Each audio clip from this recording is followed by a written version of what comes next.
live on here.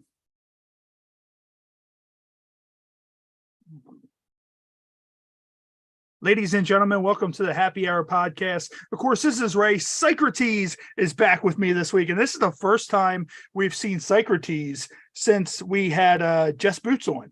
So, and it's kind of funny that, we've been sitting here and we've been talking about, some of the earlier episodes, the War Pigs episodes. Of course, we're coming to you guys super early, but we were bored. So we're like, fuck it. Let's just go ahead and start.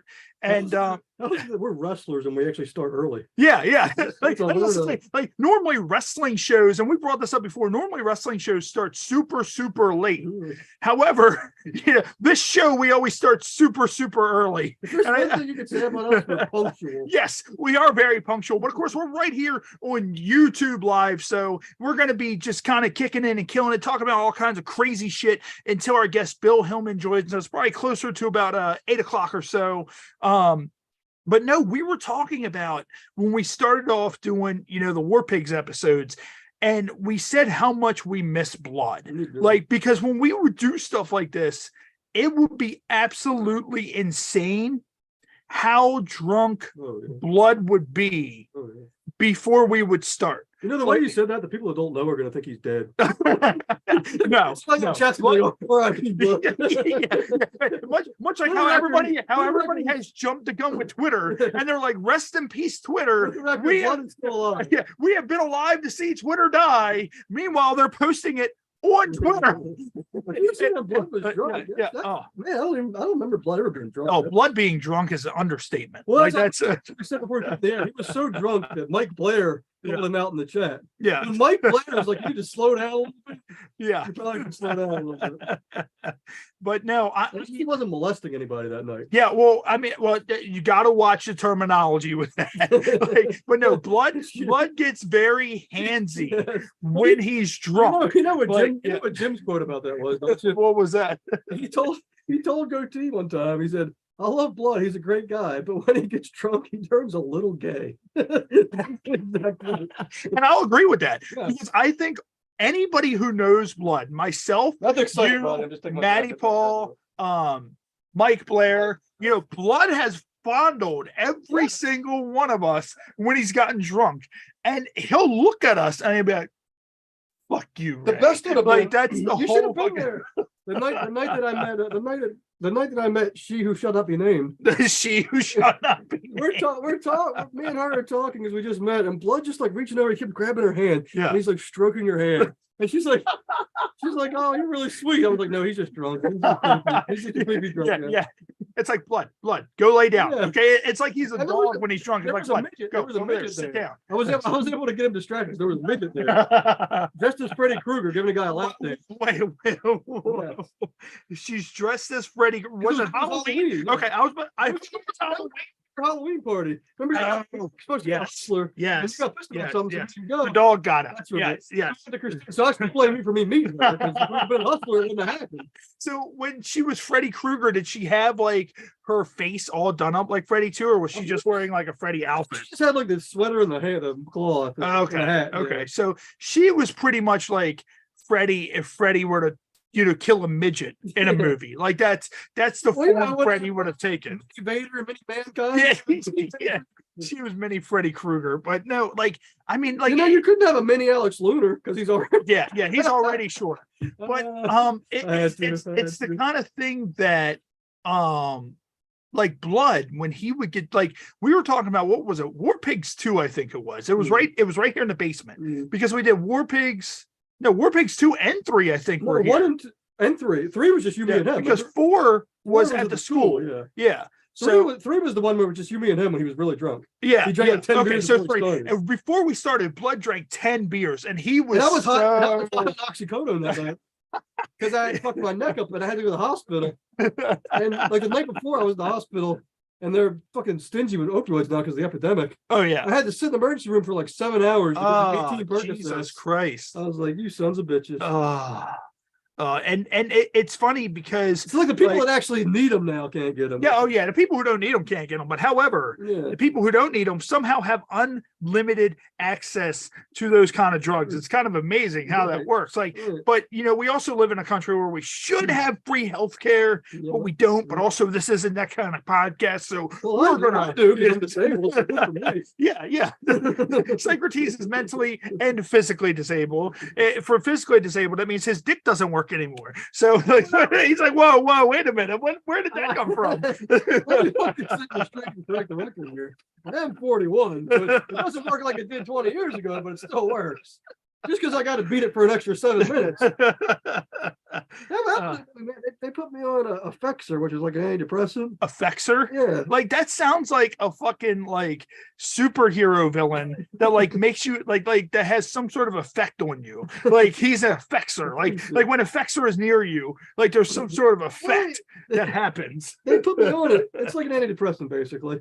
And I was mad because it actually was helping me, but I had to stop taking it because my dick wouldn't work. Oh shit. Yeah. I did my shit for like 22 minutes one night. Oh God. And it was just like, like a dude, that's like a whole porn scene. Right. I mean, I fucked girls less than that, God damn.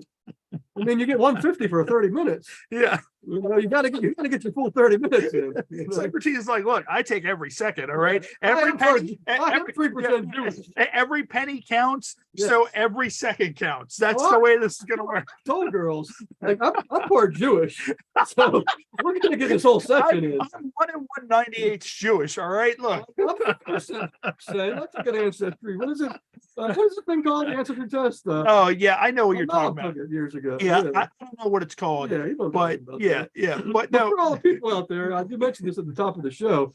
You know that I wrestled with the gout one time. Oh, dude. I wrestled with the pancreas. Well, you were there. I couldn't even walk. Yeah. And I wrestled with the pancreatitis the night that I almost died. Yeah. And I'm doing the show tonight because I love the business. I got a cold. And I'm still on this podcast talking. So, you play through the pain, I'm not a priest. That's what I do. Of course, huge shout out. Of course, anybody watching live or watching at home, everybody listening at home, of course, I apologize. We're always super behind on our audio episodes, but they're not really pushing any numbers. It's the video stuff that does all of it. But shout out to Eric and Tommy, our good friends right here on the Happy Hour podcast from the Laugh Finder pod. I'm wearing their t-shirt tonight. Both of those guys had a great opportunity. They've been helping out with 98 Rock a lot.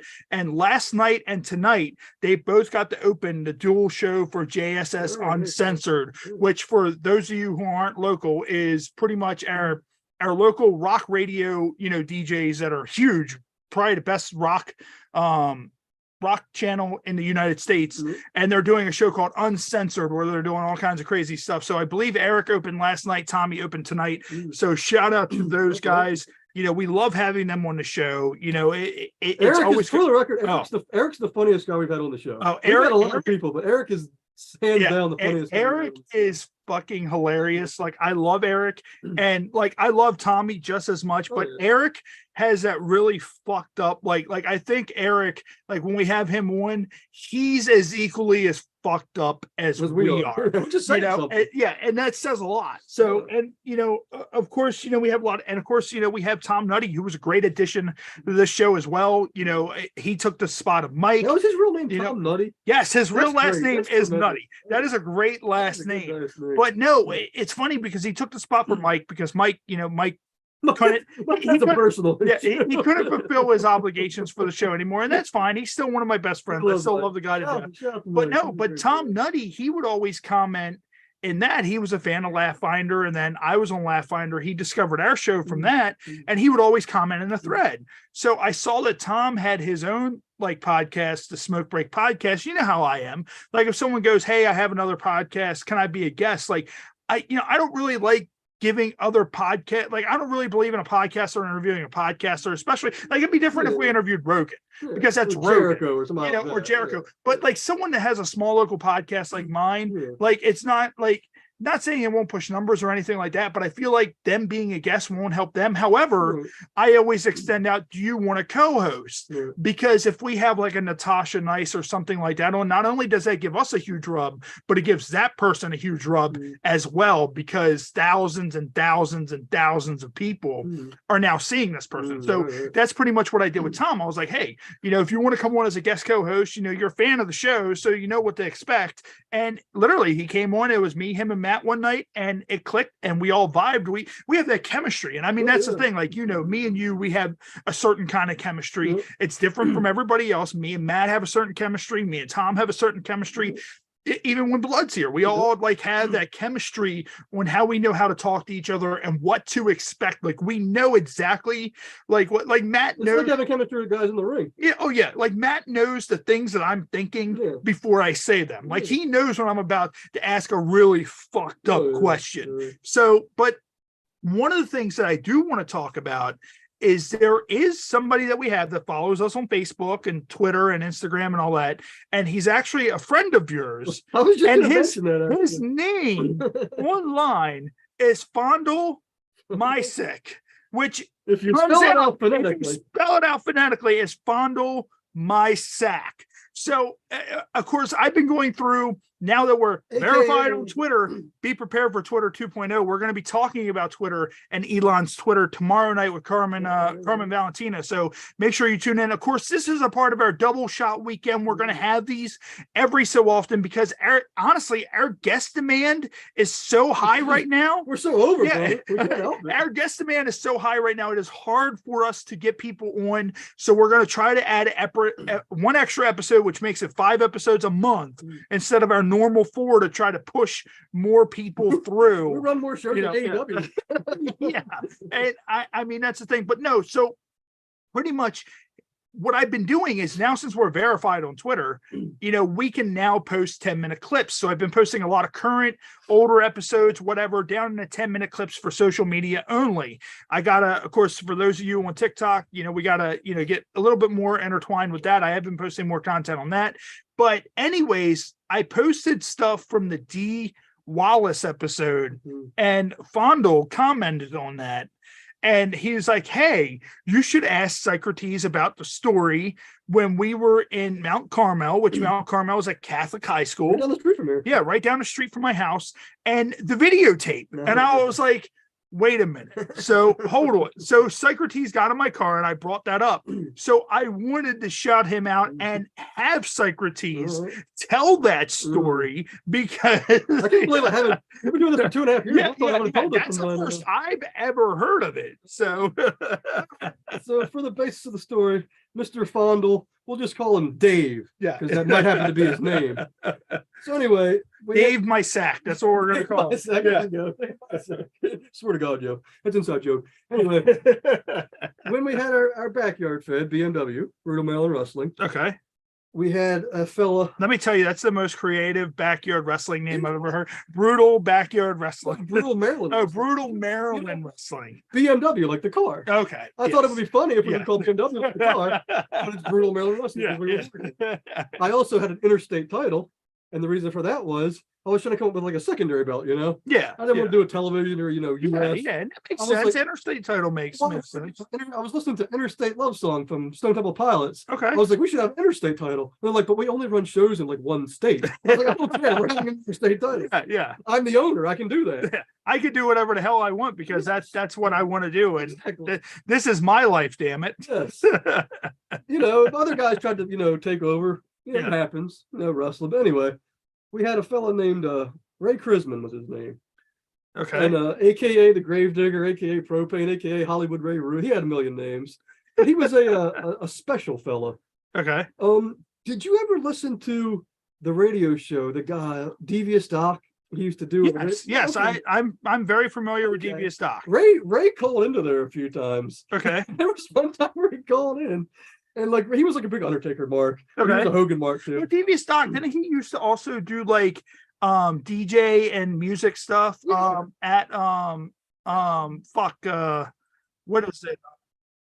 Fuck, he used to do like night shifts and shit. He would do that shit at like night shifts and all that. And that Dr. Blasphemy, Carl, remember him? Okay. He was a DJ. He was a DJ night shift too. Okay. But anyway, Ray, he called into the show one time and he was like, I just want to let you guys know I'm no longer an icon. I'm now a phenom.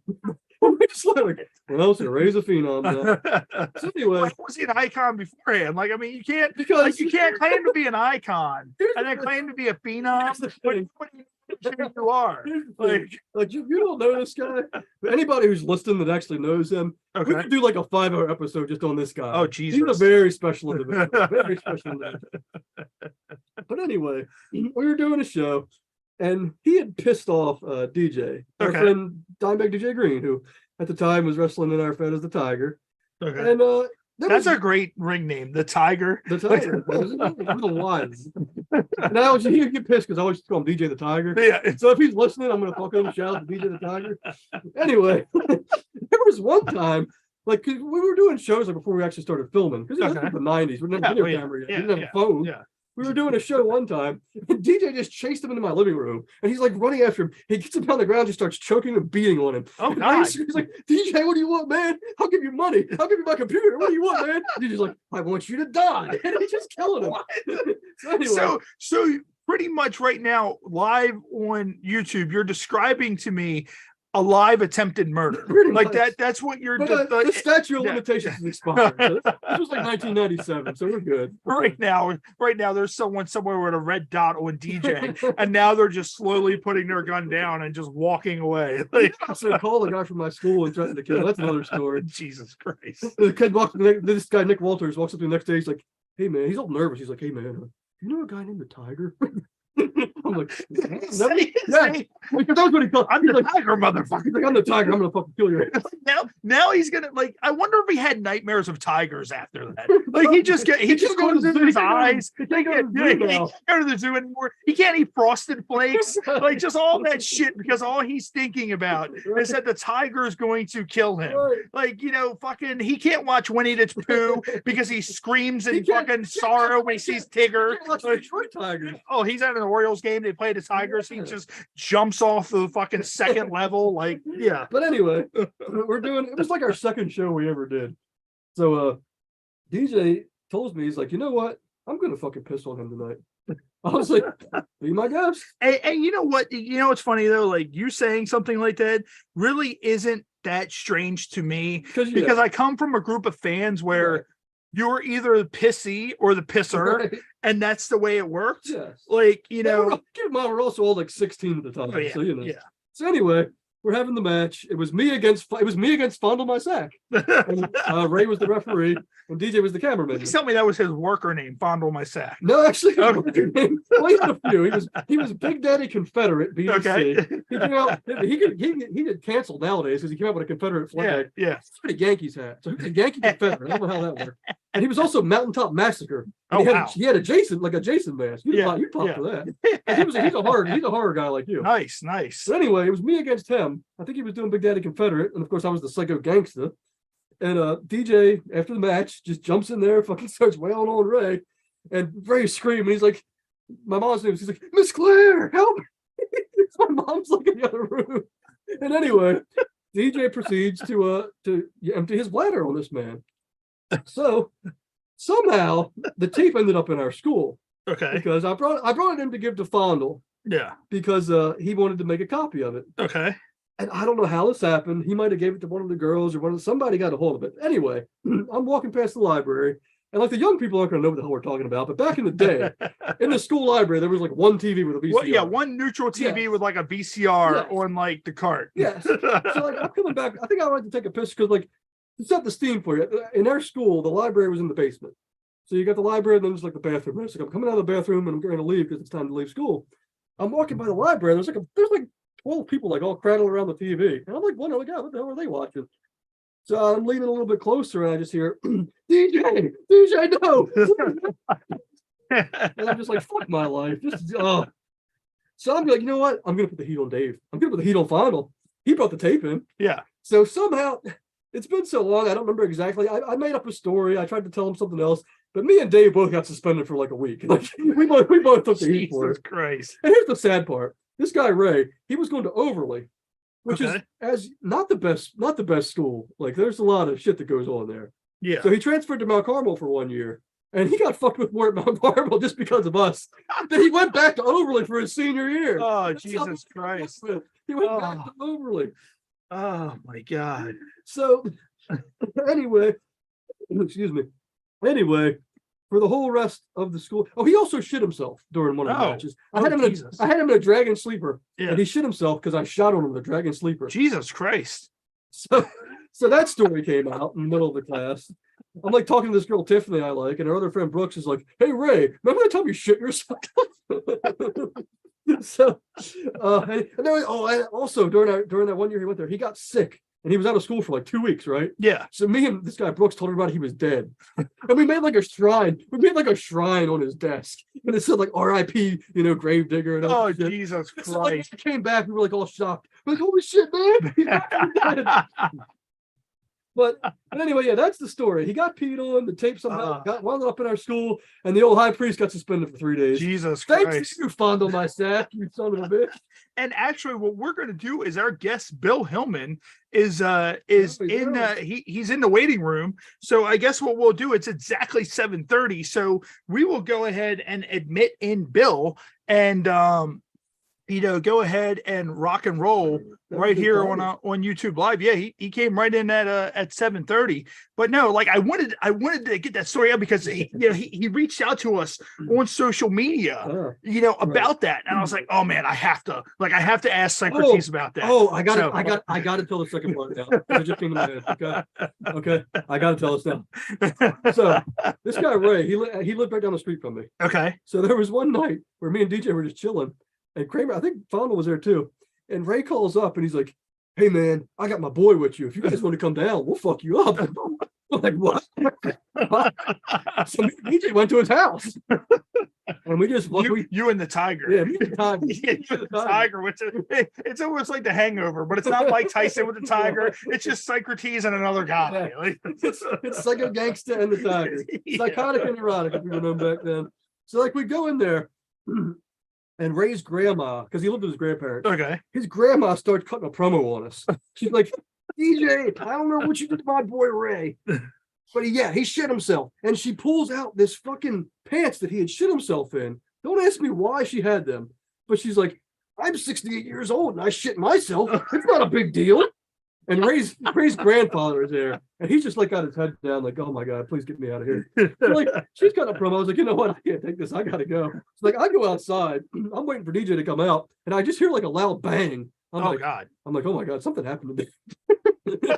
So DJ comes back out, and he's like, "Don't ask." So it was like 6 months before we saw Ray again. He came back. God. He came back to BMW, and he was eventually, a superstar. Oh, he also got shot. He also got picked up by Axel Rotten one time. That's another story. Really? Yeah, oh shit! Yeah. Oh shit! Yeah, man. At Teamsters Hall. Teamsters. Is Teamsters Hall still around? It's a church now. Okay. Hey, how you doing, bud? I'm doing good. How are you? How are you? And of course, our guest William Byron Hillman, aka Bill Hillman, he's joining us right here on YouTube Live. And man, like your resume is really huge. Like, of course, actor, producer, author. You've done a little bit of everything.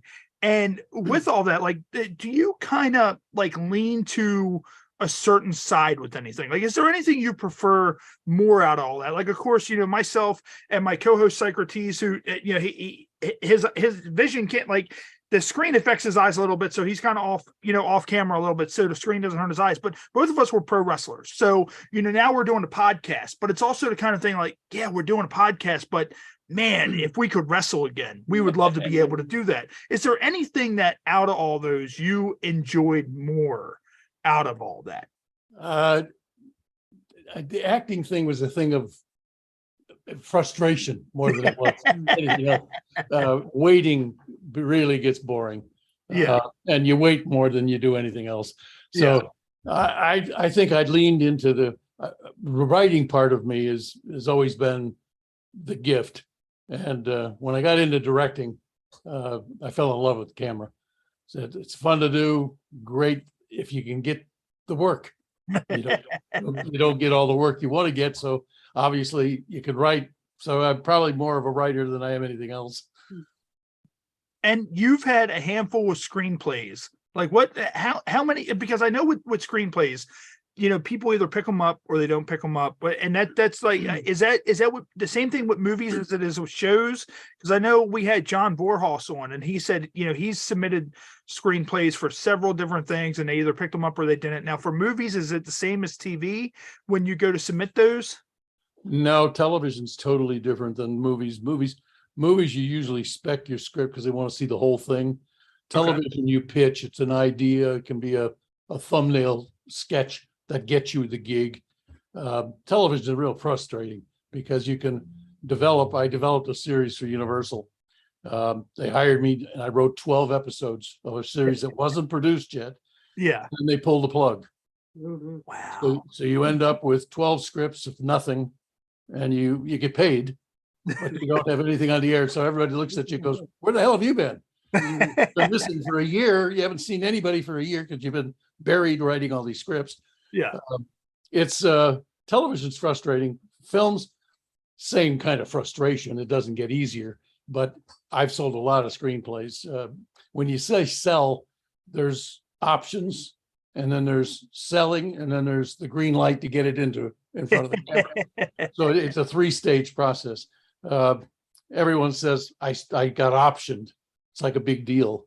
Yeah. Well, it is a big deal, but when you've done what I've done and you've done 30, 35 options, you wish 35 films were made out of the 35 options. That's not always the case. A lot of times stuff just sits on a shelf or it goes in the turnaround, and it gets frustrating. Sometimes you sell something 2 or 3 times and you still don't have a script. You don't have a movie. Other times you come up with an idea, a thumbnail, you pitch it, and they buy it, and boom, you go right into production. So it's happened both ways.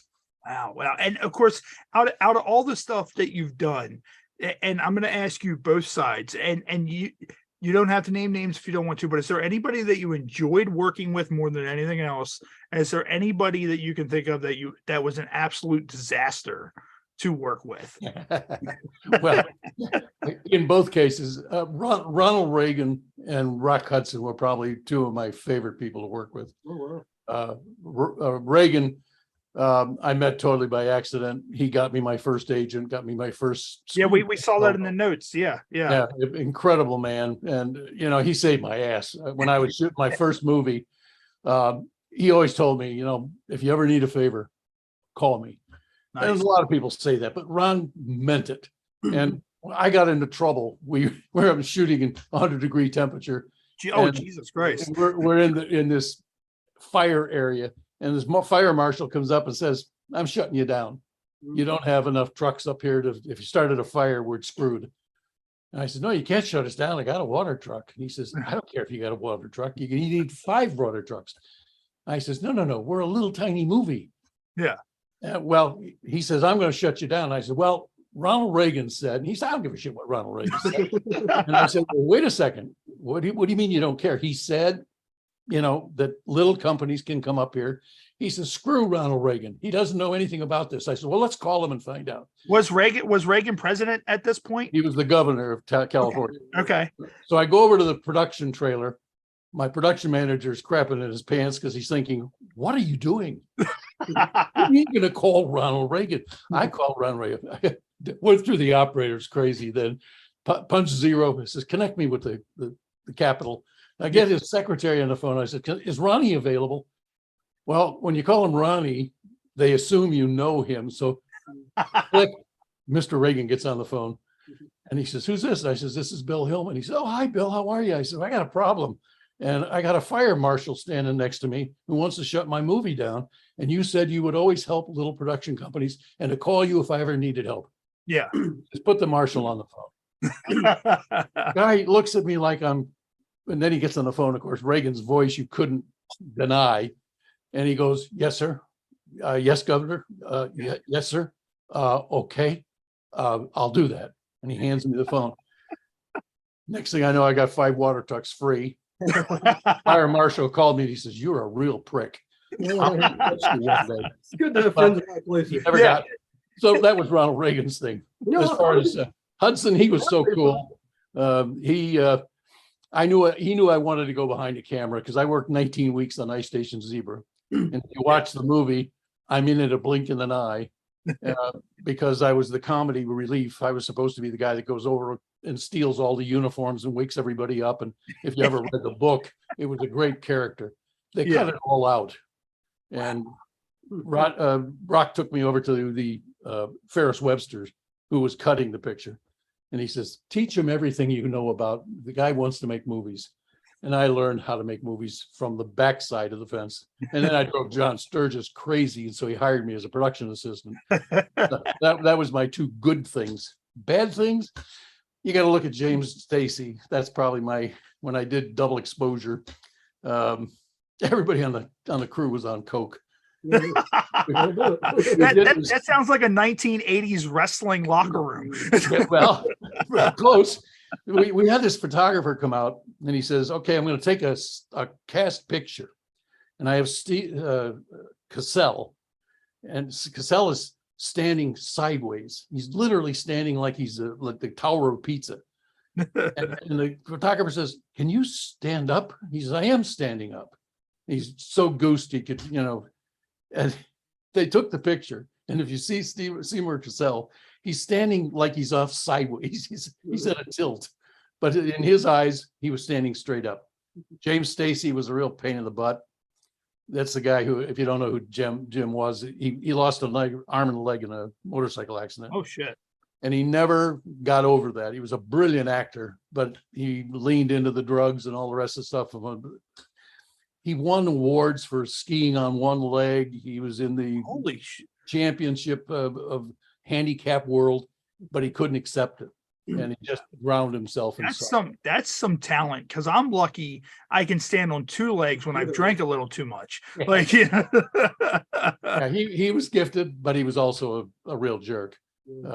And may he rest in peace. He's dead, but he spent the last couple of years of his life in prison because he did some things with little children that just Jesus Christ. He really went down the deep end. Yeah.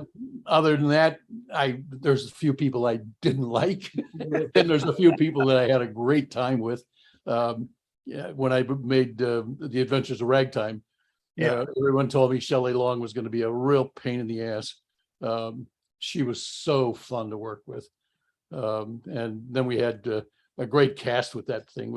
It was like the who's who of Hollywood. They all came out and did me a favor.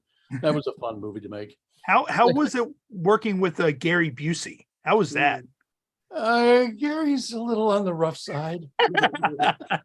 When you say rough side, do you mean a crazy bastard? Yeah, well, it falls into that category. He's got a mind of his own, and he's, I wish I'd have known him when he was somewhat normal. But that motorcycle accident kind of left a little bit of stuff missing from the head. He's a brilliant actor. There's no question about that.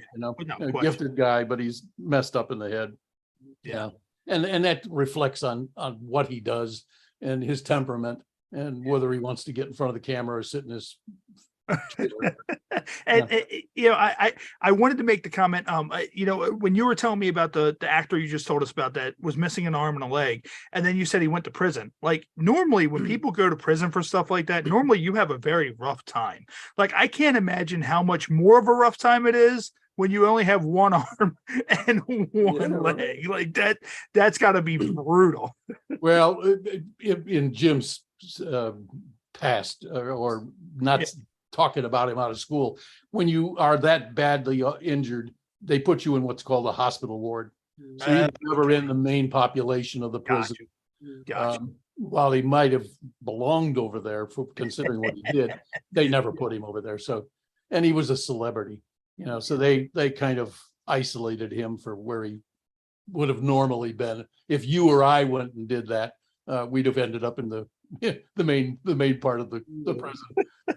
And what's funny is when you were telling us the story with the fire and the water trucks, it's going to lead us into, of course, our show is a little bit different than most podcasts. We have more of kind of like a radio show type thing that goes on. We do like all kinds of fun little articles and just like games and stuff like that. Yeah. It's funny. a lot of people nowadays probably don't even realize that Reagan was an actor before he got into politics. Yeah. A lot of people probably don't realize that Reagan was an actor. But thinking of that, it leads me into one of our news articles that we're going to get into, and that's company find after a worker dies from fall into a pot of molten iron that was twice as hot as lava. And it says one of the world's biggest manufacturers of the industrial vehicles and equipment has been cited and penalized for the death of a worker who fell into an 11-foot deep pot of molten iron heated more than 2,000 degrees this summer.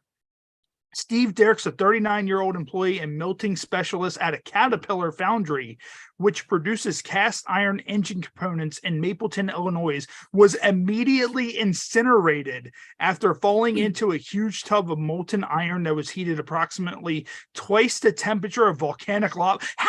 So I don't understand how you can get, molten iron that's heated twice as lava. So I always thought, to myself, that lava was one of the most hottest things on the world. Right. Apparently it's not. Apparently you can melt iron down to that. And I can't imagine. Just turn the dial up.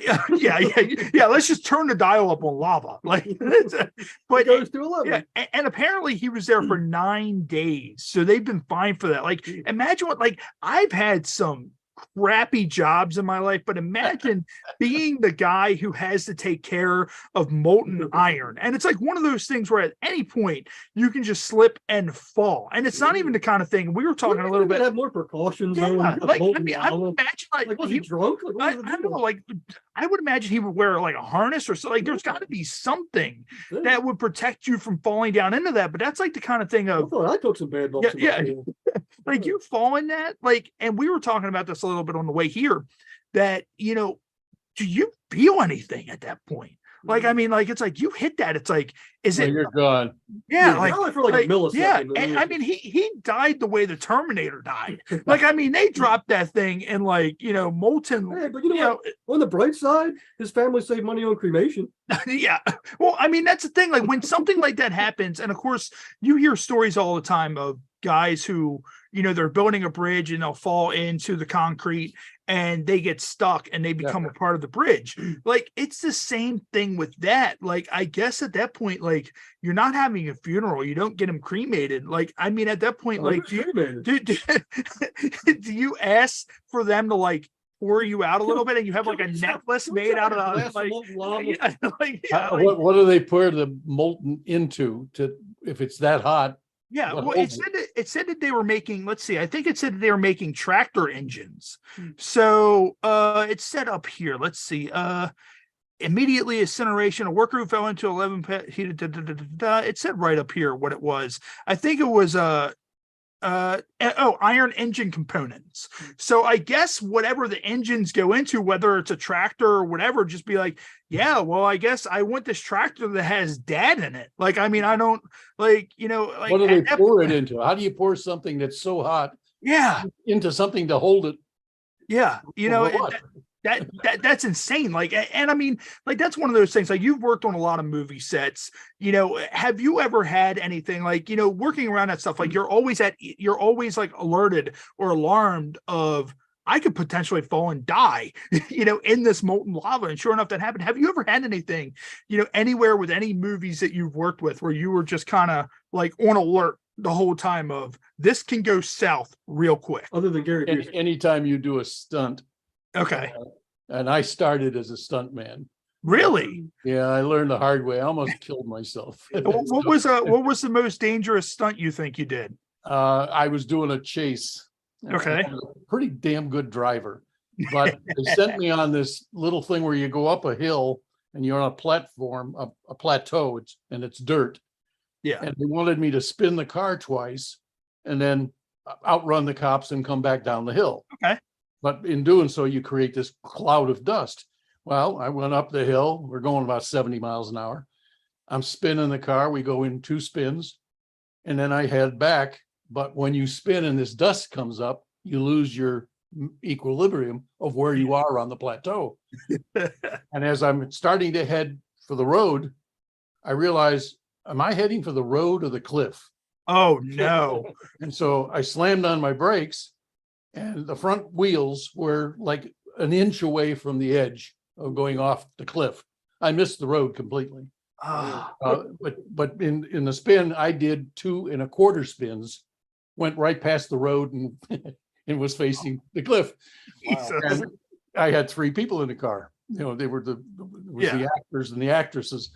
They almost crapped in their pants. The director came to me and says, "Wow, why did you stop?" Yeah. I said, "Why did I stop? Why would I not stop? What are you talking about? The dust is clearing." Oh, well, it was just. And then he realized what he was saying, and he felt like a real idiot. I did a couple of stunts, and then I realized maybe as much as I love to drive and do crazy stuff, I'm going to go behind the camera. It's worse, it's safe, and I hire guys that know what the hell they're doing. Yeah. So it's safer that way, and you'll live longer. Yeah. It's funny because, like I say all the time with this podcast, like, myself, Psycrotes, of course, I'm 37 going on 38. I've been able to be in the wrestling business for 20 years. I started training when I was 13. It's the kind of thing that I would love to be able to go on and wrestle, but I'm so beaten up for it that it's just a lot easier that I was always able to entertain. I was always able to talk.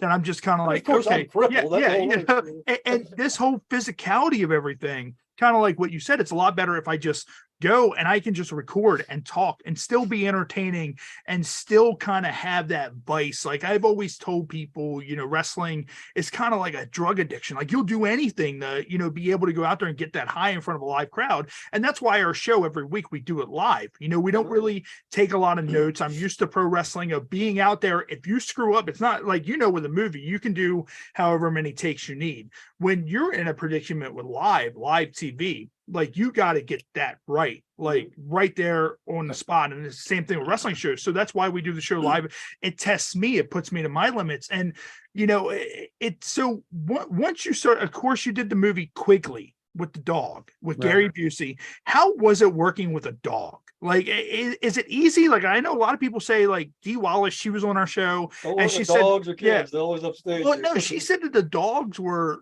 pleasant to work with. The dog from, Cujo was very easy to work with. How was it working with the dog from Quigley? They're fabulous. I had a trainer. She had 3 dogs that were all identical. One jumped, one sat in your lap and loved to be loved, and one did spins and all that other stuff. And they were fabulous to work with. I mean, I'm an animal kind of guy. Yeah. I made a picture called The Man from Clover Grove. And we had a cow. Everybody says cows are stupid. Yeah. This followed me everywhere. He basically did what I wanted him to do. Yeah. And they had a pig on the show. And the pig was smarter than most of the actors. Pigs are super smart. Our one friend, his wrestling name is Blood. Everybody listening and watching at home knows who he is. Like he had a pig. He had a pet pig, like a little potbelly pig. And they're super, super smart. Like it's very smart. Yeah. This one was really, really smart. And then I went from that to the Adventure of Ragtime, which is a miniature horse with Shelley Long and Jay Thomas. Put them through hell because the horse is smarter than both of them. They kidnap him to make a ransom, and they really screw up. I've done a bunch of movies with animals. I started, strangely enough, with Tony Curtis. My family was in my family's a different story. But one of the things that they did do, they had a kennel. And I raised dogs when I was a kid, and I used to groom in between my acting gigs, which didn't come very often. Yeah. So I had this side job, and Tony Curtis saw me grooming and said, "Didn't I meet you at Universal?" And I said, "Well, I was reading something, but I was too tall to do the job." He says, "Well, I've got a job for you. Can you groom some dogs on a movie I'm doing?" And I said, "Sure." So I go out to Universal Studios and we groom 2 poodles, great big dogs. I had to dye them. Oh, wow. They were white and they wanted them brown. So I dyed them both brown. And the dogs were smarter they had Larry Storch and a couple of really funny people on this movie. And it was just a really kick in the butt. Tony then got me a whole bunch of jobs at Universal and got me into the writing department. So if one thing kind of leads to another, it's really kind of funny. They learn you do something and you go, "Oh, you know how to do that? Come with me." and that's what I guess is part of the business I love. It's like some of the novels I've written. I just wrote Over a Cup of Caramelized Chocolate, and everybody yes, we saw that, and that's in a series that you have, correct? I've done 2 series. This one's the Doug Hamilton series. Okay. He's married to a gal, and they're like the Mr. and Mrs. Smith. They keep screwing things up. They find things, and then they intentionally try to dissolve them, and they get into trouble doing it. Then I did the Raleigh Kemp series, which has got 5 books on it, and that's Ghost and Phantoms. And a couple of my friend Jimmy Starr, he absolutely loves a couple of the books that are in that series. It has hoax and a bad rap, and Raleigh Kemp is this bigger than life, 6'6", like a door frame, and he's just a badass. Yeah, he has a temper, and he has a real bad temper that if you say the wrong thing to him, he'd rather pop you in the nose than. And he becomes a private detective because he starts out as an actor. Yeah, Actually, he's the son. He's the nephew of a mob leader in New York, the Godfather. His mother was the Godfather's sister, and he wants to run away from the mob. So he runs to California because everyone says, "God, you're big and you're good looking, and it should be easy." So he comes to California thinking, "I can get a job." Yeah, I'm big, I'm good looking, I can get a job like that. Yeah. Well, he can't, and he finds out he can't act, and when he does act, his temper gets in the way, and he pops people in the nose, and he gets into trouble.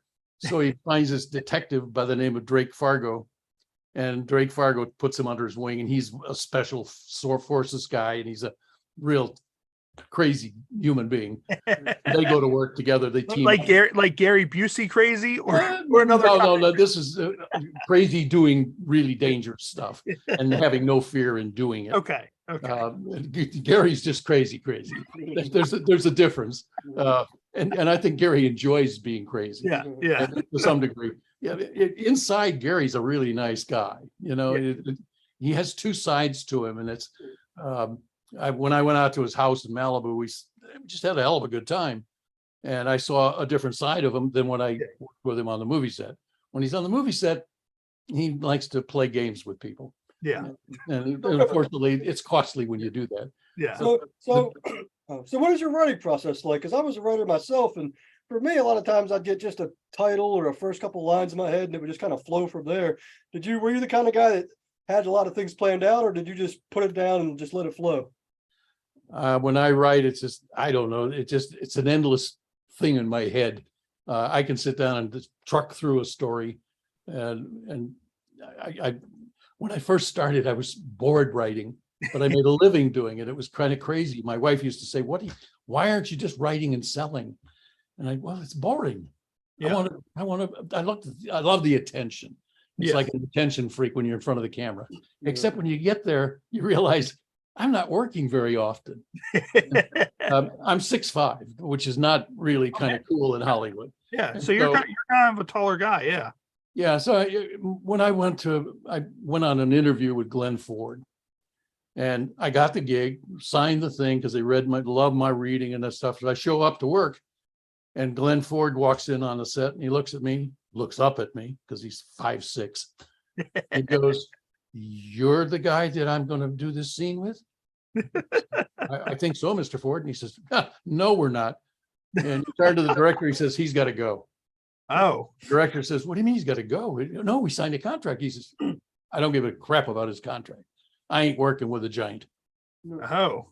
And like you're Andre the Giant or something like that. Well, when you're standing next to a guy that's the star and he's 5'6", you do look rather, weird. I think in today's world it'd probably be okay. Yeah, because there's so much like movie magic. Like today, you can make someone look, it's the way CGI is, and just effects and all that. You can work with that. But yeah, I mean, I don't know. Like I still feel that it's weird. I mean, there's just people out there who are taller and people who are shorter. That's I don't know. Yeah, when I started in the business, it was the other way around. Yeah. And when almost everyone in Hollywood was 5'6", 5'7", 5'8". I mean, 5'8" was tall. Yeah. I'm 6'5". I walk into a room and I towered over everybody. I was the tallest guy in my school. Yeah, everybody's like, "Hey, Bill." Yeah, and I got, how's the weather and all that crap with you, so, and then, I was really paranoid about being 6'5" for a long time. And my grandfather, God love him, he said, you got to stop that because you're hunching over and you're looking at the floor more than you're standing up. And he took me to a height contest. And we were in Denver at the time. And there was a store called Denver Dry Goods, which had the doorman was 7'6". Okay. And his wife was 4'10". So they were like a real thing in the news there. And they had this height contest. And when you had to go through the door, you had this bar, like you're going on a ride at an arcade. And if you bump your head, you can come in. If you don't bump your head, you don't. So I go walking up, bang into the head, and the guy I bumped, and I said, why is that there? And I duck underneath, and he said, "Come on in. Come on in, you're welcome." So we go inside this room, and I'm the shortest guy in the room. Everybody in the room was 6'6", 6'7", 6'8", 7-footers. I've never seen anybody that tall, so it was really, it cured me. I stood up and I was really proud of it. It was fun. It was like when we were in Vegas one time, and the basketball player, whose name escapes me at the moment, but my wife says, "Let's go dancing." And I said, "No, I'm not going to go dancing. I'll be the tallest guy on the floor. It's embarrassing." And I hear this voice behind me go, "If you'll go, I'll go." Wilt Chamberlain. Wow. So Yeah. and here's Wilt sitting behind me. And I says, "If you're going to go out there, I'm going." So the two of us go down to the floor. Nice. It was really funny. We laughed about it all night long, shared drinks and stuff. He was a real character. Oh, yeah. Nice. And Bill, what we're going to do real quick, do you still have a little bit of time to hang out? I do. Okay, cool. What we're going to do is we're going to go ahead. We're going to play some of our ads. We do have ads that we have from some of our friends and, former guests. So probably about like 3 or 4 minutes, we're going to play our ads. And then when we come back, we're going to get into our game segment. So for everybody watching at home, what we're going to do, we're going to go ahead, show some ads real quick, and then we'll be right back right here live on YouTube Live with Bill Hillman. And we're going to get into our Ode to Humanity segment.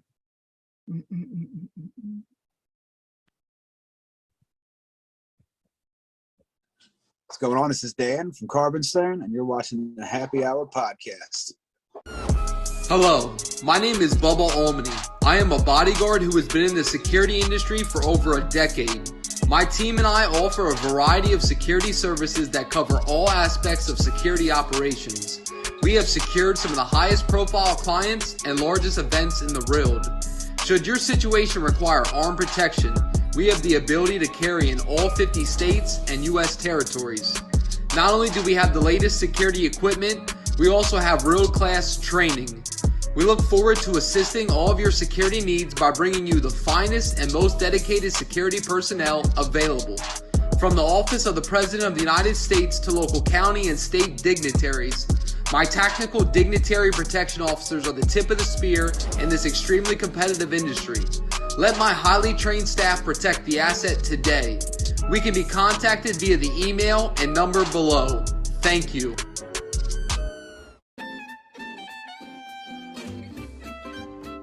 Well, because I come out of the house and I just do this every fucking winter, all winter long. And then she's like, "Stop doing that. The neighbors think you're flipping them off." And I'm like, "No, I'm flipping off the fucking season because I hate winter." Big mistake. The squirrel off the thing and collided headfirst into the dash.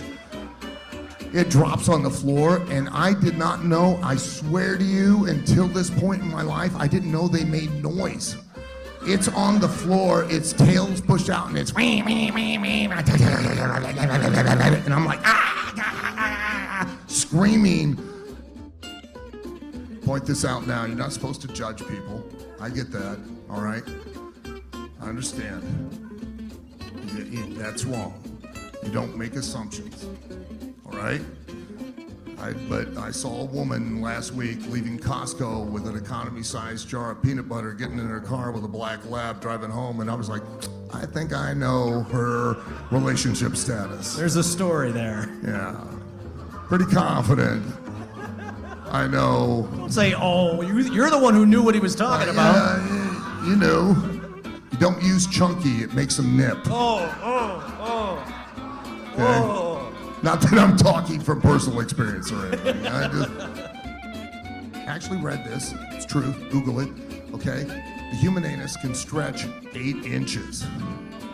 Okay. Just want to let you know that. Wow. Okay. So the next time you're in yoga class and Carol's beside you, just like, I'm just not that flexible. Go, I think you're underestimating yourself, Carol. I think you're capable of a lot more than you could ever possibly imagine. Dare to dream, Carol.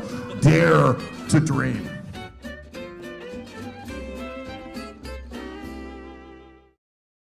In a world full of hunger and thirst, one restaurant will attempt to satisfy these cravings forever. Meet our hero, the cheeseburger, and his salty partner, crab dip tater tots. Together, with local craft beer, they take the fight to hunger. With a special appearance by Cupcake Milkshake, they... Vagabond Sandwich Company. Better making food than making commercials. Hi, I'm Leanna Lovings, and you're watching the Happy Hour podcast. Ladies and gentlemen, welcome back to the Happy Hour podcast. Of course, those are our ads from some of our fans. Of course, shout out to Bubba Almany, great friend of the show. Al Snow, of course, Psycrotes' good friend Al Snow, who he had heat with for stealing his finish and various other things. And we had Al on the Snow to address it. And of course, Vagabond Sandwich Company. Snow. Well, maybe I'm on the snow, but no, it's from me having the drinks that I've had. But no, Bill, of course, welcome back. We're right here on YouTube Live. We're going to get into our segment called Ode to Humanity, which is our game segment. So we're going to throw out a series of games, and the first one is called Incoherent. So pretty much Incoherent, I'm going to show a series of cards on the screen, and they're going to be in drunken lingo. And you're going to need to try to sound out those cards and figure out what they say. And if you need any hints, let me know, and I can give you the hints that are on the back of the card. So let me just go ahead and get these ready, and then we will get these up for you so you can try to figure out what these cards are. So let me just go ahead, boom, hit that, and then we will select this one and then pull this back up. And what do you think this card says? What do you think that says? Poor pizza. A good way of doing it is saying it fast, but also trying to say it with kind of like a really deep, like Southern accent.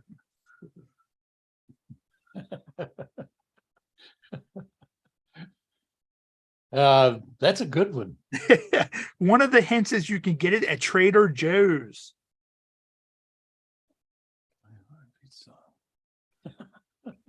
You got me. If it's not broken, don't fix it. There you go. And also, you would never see this at Domino's or Pizza Hut. Still got me. All right, what do you think, Psycho? Here, I'll let you look at that one. You're normally pretty good at these. What do you think that is? Cauliflower pizza? Yes, it's cauliflower pizza. There you go. So that is the first one, cauliflower pizza. And for anybody watching at home, in case you're new to the show, we actually did an episode called HH Pod Rumble. It was based off the Royal Rumble, like in WWE. We brought back 30 guests, and the way they were eliminated was being able to answer these cards. So if you couldn't answer the card, you were eliminated. And we ended up having a belt made up.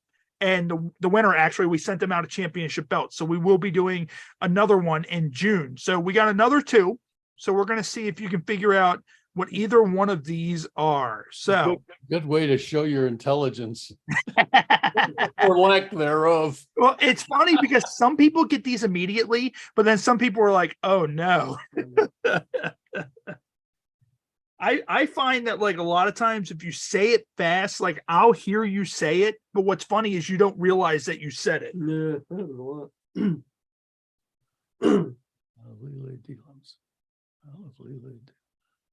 And I kind of hear you saying it. It's pretty much, it's a song, and it's Fergalicious. So if you know what Fergalicious means, you might be able to figure out the song.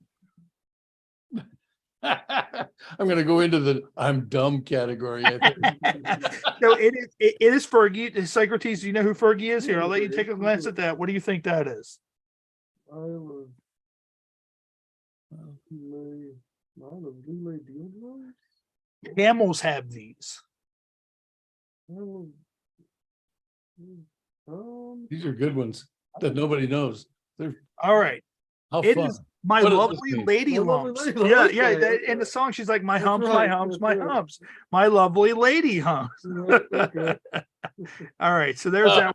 So we got one more. We got one more, and then we will move on to something else. So let me just go ahead and get this one ready, and then we will move on to a different game from there. So here's this one. What do you think, Bill, that this one says? The Telsbo. Sometimes you can be this from cuddling.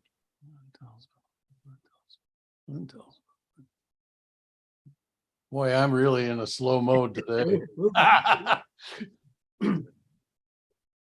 My wife always like she panics if I hand her one of these when she has like coffee or tea or something like that. What do you think that is, Psycrotes?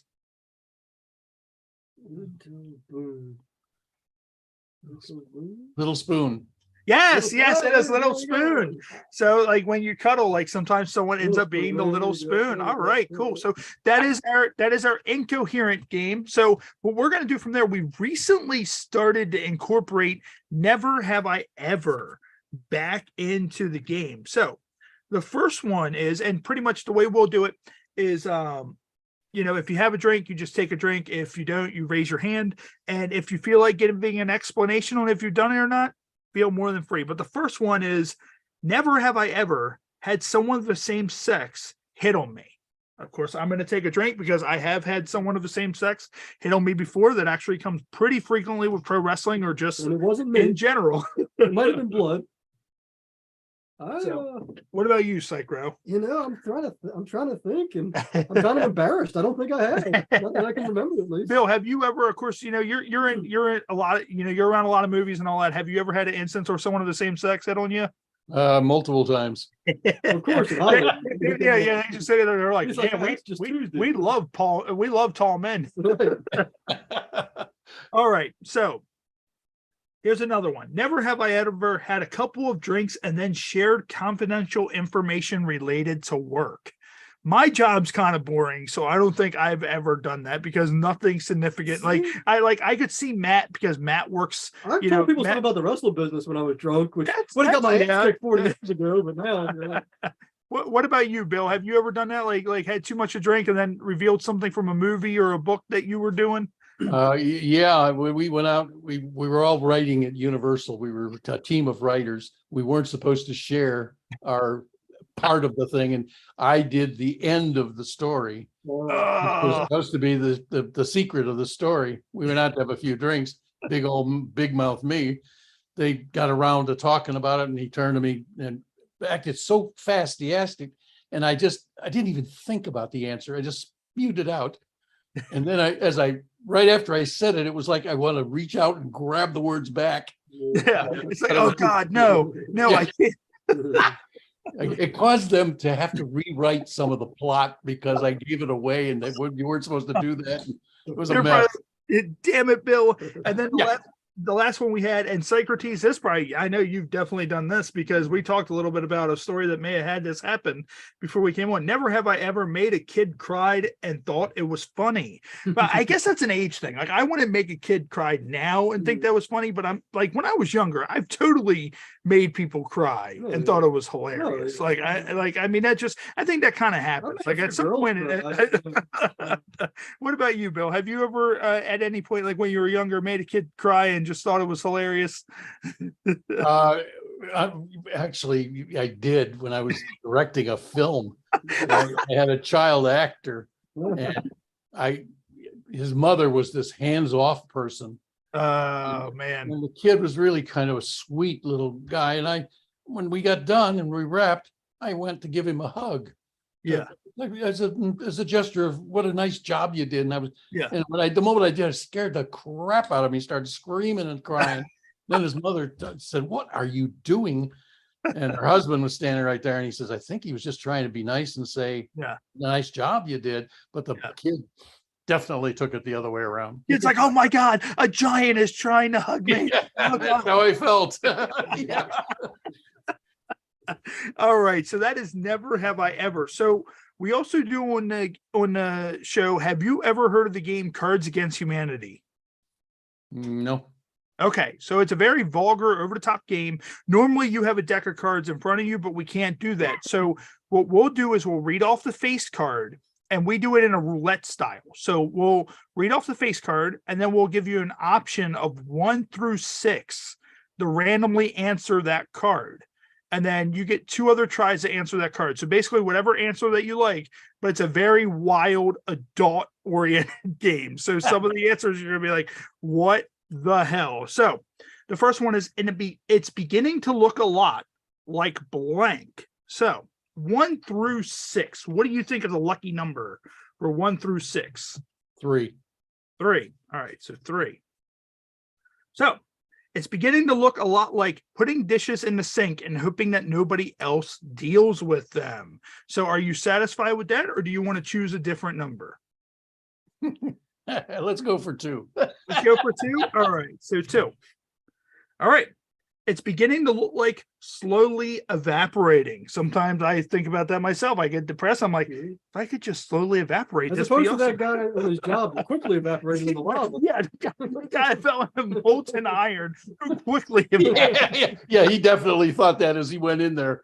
Now, Bill, are you satisfied with that, or do you want to use your second rebuttal and choose another number? Oh, let's go with number 5. Let's go with number 5. All right, so let's see what 5 is. So 5 is it's beginning to look like an M16 assault rifle. So that was the first round of that. So these 3 extras, they will be recycled into next week.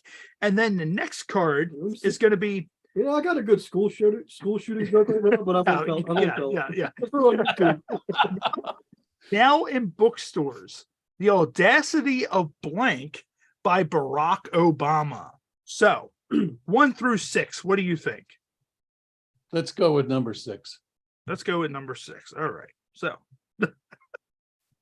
now in bookstores, the Audacity of a Vagina That Beatboxes When It's Horny by Barack Obama. Are you satisfied with that, or do you want to choose another one? I don't like that answer. You want to stick with that? Yeah, let's stick with that one. Awesome. Now imagine that, like you're an author. So imagine you're going through a store and you're in a bookstore, you're just looking, and you just come across a book that says The Audacity of a Vagina That Beatboxes When It's Horny by Barack Obama. Like at that point, are you just instantly pulling that out and putting it in the cart and just like, this is coming with me today because I need to know what's going on with this? I think it would grab somebody's attention. I do. Maybe warp minds, but never go. And with that, of course, we've talked about a lot of crazy stuff. Now with your writing, what do you think has been the longest process for all the stuff you've written? Like, is there anything that's taken you a longer period of time to write over some of the other stuff? Yeah, that happens frequently. And with me on several occasions, I was asked to write a play, a musical, and I really struggled with that. The pay was wonderful, but the pleasing part of it was a team of people that I had to please, and it was like pleasing 12 lawyers, or answering 12 lawyers and asking them a question and getting 12 different answers. Okay. And what happened is I kept rewriting, and it got very frustrating. Yeah. So a play. So when you say a play, like pretty much like a live play, like that someone would act out, like with that, I guess with the tweaks with that, like I guess with the writing style of that, I guess it's different from a movie because you need to write that at how people are like, I often compare pro wrestling to a play because pro wrestling, it's like, yeah, we do have lines, we do have stuff that's choreographed, yes, we will, we do have to remember stuff when we go out there, plays, you kind of have to remember everything almost to a T. Wrestling, if you forget stuff, you can improvise and just, kind of call it on on the fly, but with a play compared to like a movie or a show, is there a vast difference between those on how to tell people to relate stuff to a live crowd? Yeah, they're day and night. It's like a novel versus a screenplay versus a play. Okay. A play is a very visual thing that you have to really think you're portraying it to an audience. So you have to think about the audience's reaction to what you're doing. A movie, it's a visual thing. So you can redo things and you can go over them. A play, you can't. If you make a mistake, you're kind of screwed out there on the stage. So you have to really kind of concentrate on developing the characters. In a movie, you can reshoot a lot of stuff and it's totally different. In a novel, you have to really think of the graphic part of the brain and what a reader is going to do and fill in all the blanks. In a movie script, you don't do that. It's all visual. What am I going to turn you on to? If you were an action guy and I'm writing an action movie, you're going to get a lot of action out of the script. In a book, you're defining the action. You're also defining the guy who's behind the action. Okay. What's in his head and that's that kind of stuff. So they're three different, they're kind of like day and night with each other. Okay. And Bill, of course, this is the Happy Hour podcast. And are you yourself a drinker? A little. What are your go-tos? If you were like, let's say you said you were in Vegas when you and Wilt Chamberlain went out to dance, what would Bill Hillman be taking drinks of before he goes out to the stage, before he goes out and dances along with Wilt Chamberlain? Well, I like scotch. Okay. I'll probably be having a scotch either on the rocks or whatever. Yeah. Scotch is a solid. I like scotch, good little bourbon here and there. And what we're going to do real quick, we're going to get into our featured beer, which our featured beer carries over from last week, which is by RAR Groove City. And it's Hefeweizen unfiltered wheat ale. It's brewed right here in Maryland. So make sure you go out and get it. And it even has Chessie the Sea Monster, which is an urban legend that's here in Maryland on the can. So make sure you go look for it. You can see the Maryland flag all throughout this can and like a little holographic type thing. And then you see Chessie the Sea Monster. Very solid. Like it. One of the favorites I've had on the show.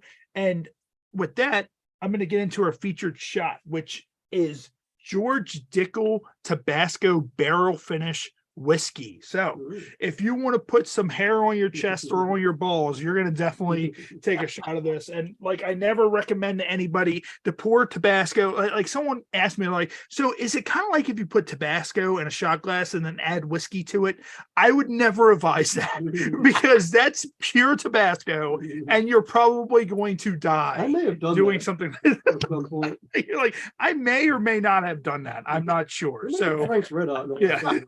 In the spirit of tradition, I will pour this over the laptop and pray for the best because that's what we do every week. And so shout out to George Dickel and their Tabasco style barrel finish whiskey. And here we go. And Does that's it taste like Tabasco? yeah, you get the Tabasco aftertaste to it. But So Bill, that would double kill me because I can't have Oh, alcohol or spicy food. so Bill, of course, you have your new book that's out, Over a Cup of Caramelized Chocolate. Tell us a little bit about that and tell us where everybody, of course, anybody who wants to pick it up, and of course the first book that came in the series along with it as well. The basic story is Doug is looking for a new story, Okay.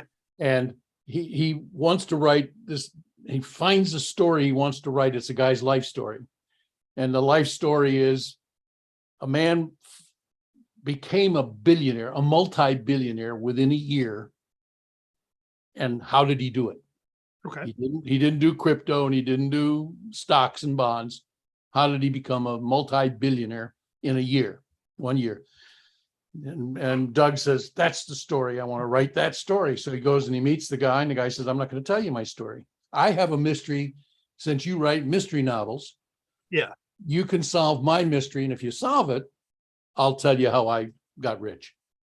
So Doug and his wife go into, and they get involved in a murder thing and a kidnapping and a whole 9 yards of mud. There's a lot of shit going on with that. And then they, at the end of the thing, they finally resolve that part of it, and they solve his problem, and then they go confront him, and he tells them how he made $1 billion. Wow. And so it's a lot of fun. It's a tongue-in-cheek kind of sense of humor.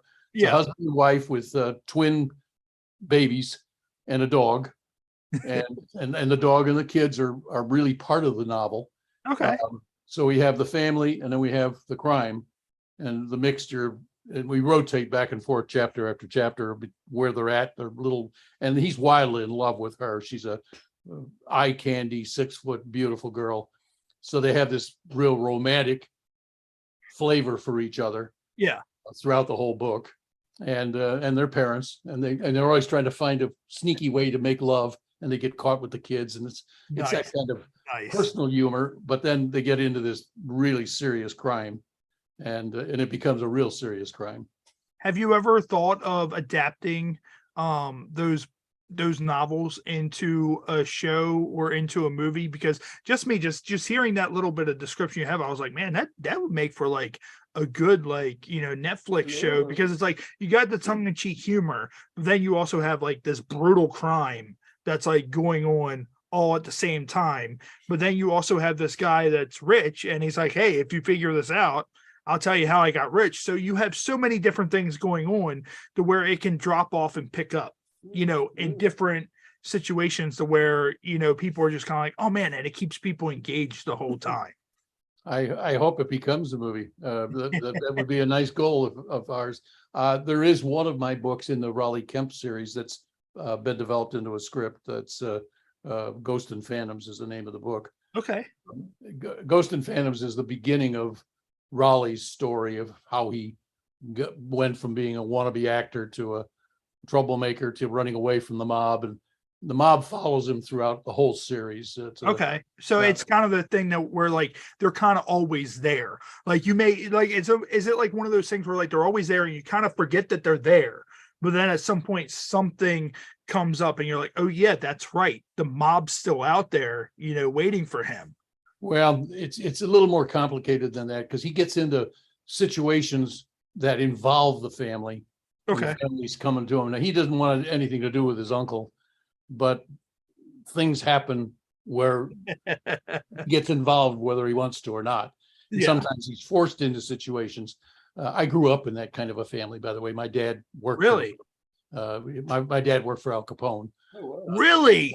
Yeah. Oh shit! Like I after you get done with that, I need to find out a little bit more about that. That's awesome. That is completely awesome. What pissed my dad off bigger than anything in the world is when I came to California, my best friend in the world was a Secret Service agent. Oh shit! FBI agent, and so him and we became the best of buddies. And when he found out who my dad was, he just kind of laughed his butt off. Oh, made for a colorful background, and that's, I guess, probably why I write a lot of stuff on that level. Nice. The knowledge is there. I just didn't want to participate in the what he did for a living. Yeah. So if you don't mind me asking, what did your dad do working for Al Capone? He was probably the number one cash washer. He set up loan companies and bank affiliated companies that took in cash and cleansed it. Wow. So I'm pretty sure he must have been pretty pissed when Al Capone forgot where all of his money was, when he got, you know, when he started to lose his mind and didn't know where he hid all of his money. Imagine that. Like, his money is probably still out there somewhere, because the dude, like, what was he? I think he got Alzheimer's or something like that. Syphilis. Syphilis. Something that like ate away at his brain, and he forgot where all of his money was. So it's like, if you have a job like that, but then yet something happens and he forgets where, and it's like, man, I did all that work and he just doesn't even know where his money is. Like, I think Al was very cognizant of everything that was going on until the last year of his life. Okay. There's been so much reported on him that's BS. There was two sides to Al. I met Al when I was just a very young man. He taught me how to pick a watermelon. Nice. And he told me to call him Uncle Al. I look back on it now and I laugh my ass off. But he had a gentle side to him. And I looked at him. He was just this kind old man to me when I was a kid. And I was a real young kid at the time. Yeah. But he lived longer than reported by the history. Years later, it was kind of funny when I went to Hollywood. My dad kept saying, "Well, let me introduce you to this guy. Let me introduce you," and they were all mobsters, Teamsters and crap, people I didn't want to meet and stuff. But I met a couple of them. They became kind of friends. I never went to work for any of them because that wasn't my cup of tea. Yeah. But I met this attorney who had retired, but was one of the key mob lawyers. And we over a drink one day, he says, if the public ever knew what really went on behind the scenes in the government and in history, every history book would have to be rewritten. No. Wow. And I said, really? And he says, yeah. He says the mob was really, they had a tentacle everywhere. And early on, back when when our country was really being formed, there was a lot of stuff going on that nobody knows, and they don't talk about it and print it. And it's just a world I found fascinating as a creative mind, not as a participant. Right. Yeah. Because Tell Ronald Reagan that your dad worked for the mob. Oh yeah, that's a good question. Yeah, did Reagan know that your dad worked for the mob? I don't think so. No. That's cool. Like, how many guests have we had that knew Al Capone, Ronald Reagan, and Will Chamberlain? That's awesome. Like when he said he knew it, because I went to I did a tour of Eastern State Penitentiary, which of course where Al Capone, he famously, he was there, and they have the Al Capone, jail cell suite there. And, it's just crazy. And I don't know if you've ever been to it in DC, but they have like a little bit of stuff on him too, because spies would also look into the mafia. Also the National Spy Museum in DC. They had stuff that was in there too from when they were trying to have spies penetrate the mafia and all that stuff, and like working undercover, trying to do stuff with the mafia. It's really cool. If you've never been, definitely go if you're ever in Washington, D.C. to check that out. I just know the inside part of the stuff rather than the external side where people are reporting and they think they know, but they don't really know. Yeah, it's like one of those. It's like you think you know, you don't know shit. Yeah, like that episode of Sopranos. But that is the case in most situations. And my buddy, my FBI buddy, his name was John Ripa. He was the undercover operative with the federal government when they busted the big case in New York City, the French Connection. Oh, really? Okay. And his name wasn't supposed to be leaked in the book, but it is. Oh, wow. He was with Sonny Grasso, if that name rings a bell. Sonny Grasso was one of the other federal agents that was on the case. John was a real character. He was we became really good buddies, but he had no fear of anything. Not on a guilty side, but on he went down to get a guy in Texas. Great story. I mean, doing stuff like that though, you kind of have to have no fear, because I feel like once you have like a fear, like it makes you kind of vulnerable. Like, and I mean, nobody's invincible, but I feel like if you go into it, like we say all the time with pro wrestling, when people are learning stuff, like, don't think about it. Like, just do it. Don't think about it. And people are like, well, what do you mean don't think about it? I'm like, well, if you're being thrown off of a ladder through a table, like if you get in your own mind about what you're doing in the ring, you're going to end up being dropped on your head. You're going to break your neck. Like, do it this way. Boom, boom. This is how we're doing it. And just don't think about it. Just do it. And it blows people away. And it sounds so stupid to say, but it's also the kind of thing that when you kind of clear your mind and, do something, it's a little bit easier to do than if you're sitting there panicking about it the whole time, like, oh my God, I need to do this. And it's like, you just stay calm and do something. And I guess stuff like that with people who have no fear doing stuff like that, they have a calm mind. They're just like, hey, this is what I need to do. I'm doing this. And there's no second questions or, whatever about it. That was John. John had been shot a couple of times, but when he retired, he became I want to say sheriff, but I don't think they don't call them sheriffs in Florida, but he was head of the whatever department he was head of. Yeah. He was like a deputy. The handler of Florida man. they were chasing these African-American gang that were a part of our cartel. Okay. And they'd robbed a store or a bank or whatever they were robbing. I don't remember. It was on NBC television. And when John told me the story, I said, oh, come on, John. That's so bizarre. Nobody will believe that. And he says, okay, I'll call NBC and I'll show the footage. And they had a guy live in the car shooting this, and it was on television at the time. And he showed me the clip. I couldn't believe my eyes, because John's theory was, once you get there, just go do it. Don't hesitate, because if you hesitate, they'll kill you. And he's in the car. They're chasing these guys down the main drag in Miami, Florida. John gets up on the window, leaning out the window, sitting on the door still with his gun. They pull up to the side of this car load full of guys and guns, and he points at the driver. Holy shit. Are you sure he wasn't a stunt man? Like this? I'm telling you, it almost has the hair on your arm stand up when you watch the footage. And that was John. I mean, he did some really insane stuff, but unfortunately he's not with us anymore. He died of Lou Gehrig's disease, but oh shit. What a character this man was. And it really pissed my father off just being friends with him. Yeah. But hey, honestly, it sounds like you've had an awesome life.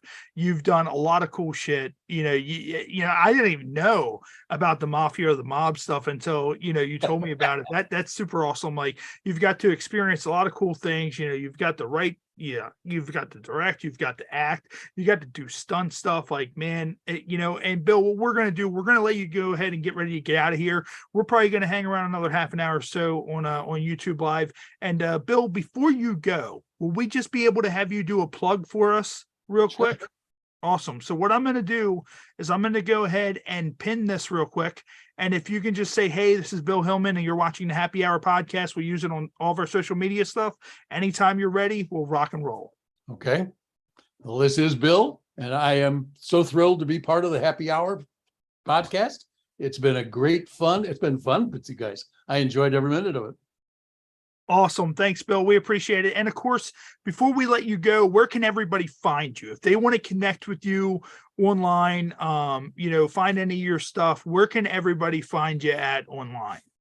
I have a website, williamhillman.com. That's probably the easiest way to find me. It lists my books and my adventures and that kind of stuff. Yeah. And I don't have any other avenue of I don't want that kind of attention. We always tell people, because we have all the social media stuff, but Happy Hour podcast, that's very generic. Like, you type in Happy Hour podcast into YouTube or Google, like 800 things pop up. So I'm glad you said website, because that's where I'm like, just go to their website. Everything we have is right there, and it makes sense. I feel like nowadays a website is kind of like a lost art. Like, everybody's like, find us on Twitter, find us on Facebook or whatever, and it's like, we actually have a website, and everybody's like, oh man, like, and I'm like, well, when you have something like the Happy Hour podcast and you type it into Google, you get all these different search results. But no, Bill, honestly, if they Google my name, they'll find me. I am actually on there. I have a Wikipedia page, and I have all that kind of stuff. But the easiest way to look me up or get in touch is through my. Did you see the graphic we had made up for you? No. Oh man, when we're done, shoot me. Have Jimmy shoot me your email address. I'll send it to you. We had a really nice, cool graphic made up for you for the show. So has like a couple of your books, movies, whatever, on the graphic as well. But yeah, man, I hope you had a great time. Our show is a little bit different. We always normally when we come on, we gauge our guests, and normally our show, it's either really balls to the wall, or we're like, hey, let's kind of tone it down a little bit, and still keep some of our gimmicks in. But man, honestly, I appreciate you coming on. Every guest we have, we appreciate taking the time to come on to the Happy Hour podcast. It was fun. It was fun. Even when you made me look stupid, it was fun.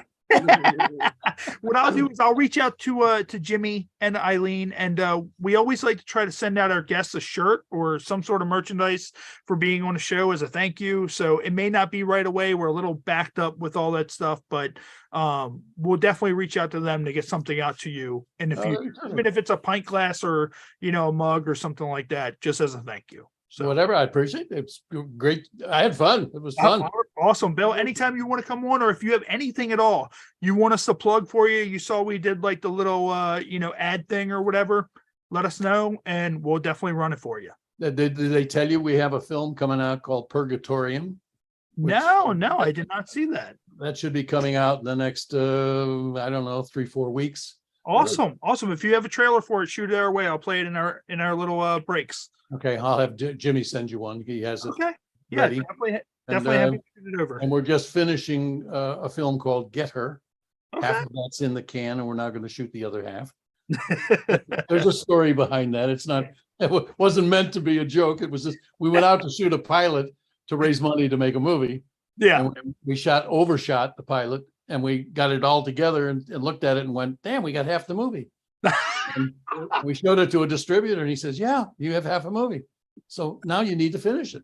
So we're gonna go back out and do that. That's a human trafficking project we're working on. Yeah. And then I'm trying to do Quigley too. So nice. that's I did see something about Quigley too online. And actually, before we go, we forgot all about it. There's a segment that we do called What the Fuck Is That Food? So what I'm going to do real quick is I'm just going to pull up an image. We have a friend who's in a wheelchair, and he makes all kinds of weird stuff, and he makes it in an air fryer. And what we're going to do is I'm going to show you a photo of whatever it is, and you're going to say whether or not you would eat it. You got to try to figure out what it is, but also you're going to name it after that as well. So this is what it is. Like, what do you think that is? Like, what do you think? What would you say that is? It looks like an orange filled with something really yummy.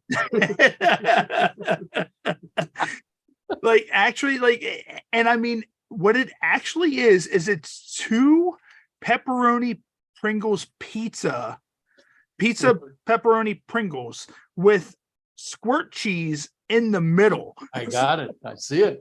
And he air fried that. Like, he put it in an air fryer like that. Delight, So right? I would imagine that is very soft after being air fried, or it will break your teeth upon biting into. So, Bill, here's the question. Would you eat that? And also, what would you call that? Call it the cheeses. And I'd probably be crazy enough to try that. Yeah, I think I would eat that. I would There's have no to question. just to see how it is. It's to What he see. needs in there is an egg. And then Yes. it would really do it. Oh, then- man. And that one, that's very tame compared to some of the ones we've had on the show in the past. Like, we sit there and like people just look and they're like, what is that? And I'm like, that's why we put it on here. But no, Bill, we're gonna call it the fuck up fajita.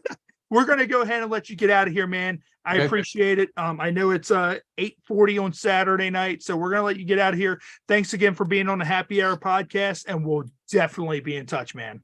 Great. I look forward to it and look forward to coming back and saying hello again. Awesome. Thank you. We'll see you later. Okay, guys. Thanks. So for everybody here watching live, we're going to hang out for a little bit longer here on YouTube Live. Of course, this week things went south quick. Psycrotes, I don't know if you heard about it, but that whole thing with Ticketmaster and the Taylor Swift concert. Oh my God. Like, my wife, she's a huge Swiftie. She loves Taylor Swift. And like, Ticketmaster dropped it. I think with Ticketmaster, like, they've been fucking people for a long time. Like, you know, Pearl Jam sued them like 25 years ago. So Ticketmaster has been fucking people for a long time, but they done fucked with the wrong fan base and the wrong person, because Taylor Swift, like, regardless if anybody likes her or not, like, that chick, like you know how, like, they say, like, somebody transcends the business, like the Undertaker transcends the business. Like, the Undertaker was kind of bigger than the business, you know, like, she's big, like, she's bigger than the music industry. So if anybody can enact change, like, I know, like, this has happened for Harry Styles, it's happened for BTS, it's happened for Ed Sheeran, it's now happened for Taylor Swift. And what's happening is, like, you get these 9-hour queues where, like, you get in, they sent out, I think, 2 million pre-sale codes. 14 million people flooded their fucking website. And it's like, how do 14 million people flood your website when you've sent out 2 million codes? And while all that was happening, all these bots got in. Right now, there's about 400,000 or 500,000 resale tickets. Wow. So somehow bots and scalpers got Those in. are going for a few bucks. Oh yeah, they're going for at least like $5,000. Like we Yeah. saw seats that were going for $98,000 Yeah. on the floor, and it's like, how does this fucking happen? So When you're a billion-dollar yeah, company, like, how oh yeah, do like you fuck that, up that's that the thing. bad? And what was really a big thorn is Taylor Swift released a statement, and she was pretty much like, we've asked numerous times. She didn't say Ticketmaster directly, but she was like, I've asked numerous times if this company could handle what was about to happen, because she's a huge, artist, she hasn't toured in 5 years. So, dude, I don't know. Like, it's completely insane. Like, I know my wife, she's heartbroken. Like, she really is, because like, she didn't even get a code. Like, she's been a fan since like day one, and she didn't even get a code. And Ticketmaster was like, oh, well, we didn't expect such a high volume. And it's like, how do you not? You sent the codes out. Like, you organized the codes. Like, how, but then yet bots were able to get in and snatch up all these tickets. And like, I feel like, I don't know if you remember or not, but I remember going to Ticketmaster and standing in line. And I feel like tickets always said not for resale. And it was the kind of thing that way back in the day, you couldn't refund tickets. Like, if you missed WWE SmackDown because you had massive diarrhea, then you missed WWE SmackDown because you had massive. As if the event got canceled. Yeah. And that's the way things need to go back to. But I feel like that with all these scalpers, you can clearly go to StubHub. Tickets have, why do tickets have serial numbers? Why? What's the point of them having serial numbers? You go to StubHub, you go to, verified seats or whatever other resale sites. And if you see those serial numbers that were bought for a regular price, they should be able to cancel that shit out. Like, literally just cancel. Sorry. Give them their money back, or not even give them their money back. Like, we know you're scalping this. This should be an illegal practice. Why are you selling this for $15,000 when you bought it for $290? Like, it's just, I don't know. It's that Disturbed show we went to a few years ago. Yeah. I got tickets from that scalp because that thing sold out real quick. Oh yeah. And the guy sold me the tickets for like $40. I was like, oh, that's awesome. This is cheaper than I would have been on the site. Because like in the last second he couldn't go because his girlfriend got sick or something. I was like, shit, I'll go. That whole thing is fucked up. There's got to be like a competitor. Like, you can't just have one. There absolutely has to be. And remember there was Ticketron for a while. Like, there's been a few different ones. Well, but I think if she creates her own, if she creates her own and she grabs like Ed Sheeran, Harry Styles, BTS, like all these people who sell a massive amount of tickets. And have them exclusively come to whatever she has, that's really going to hurt Ticketmaster, because it would not be an exclusive Ticketmaster thing at that point. Like, they have no control over that. And then imagine if like Metallica and all these other, Beyonce, everybody else just jumps on this wagon that's controlled by this. And at that point, it's just like it's the demise. Like, I've already read that the government is looking into unfair practices for Ticketmaster. It's completely insane. But what we're going to do real quick, so we're going to get into. I didn't want to do it with Bill because Bill seemed like he was a really ironclad guy. We're going to get into our porn parody comparisons. So this week is going to be Anchorman. So, of course, everybody watching at home, you've seen Anchorman. So, of course, this is Ron Burgundy and his assistant. I forgot her name. I think it was Caroline or something like that. So, of course, that's the photo of them from the movie.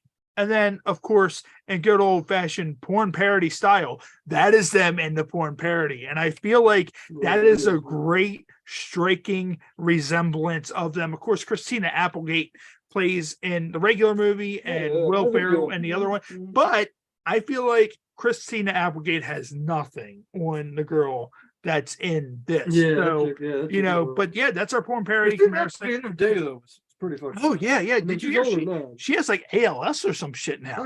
That's insane. Like, and then also what we're gonna get into real quick is our new segment called Smash or Dash, in which we show a photo and then each one of us is going to say whether or not we would smash or whether or not we would dash.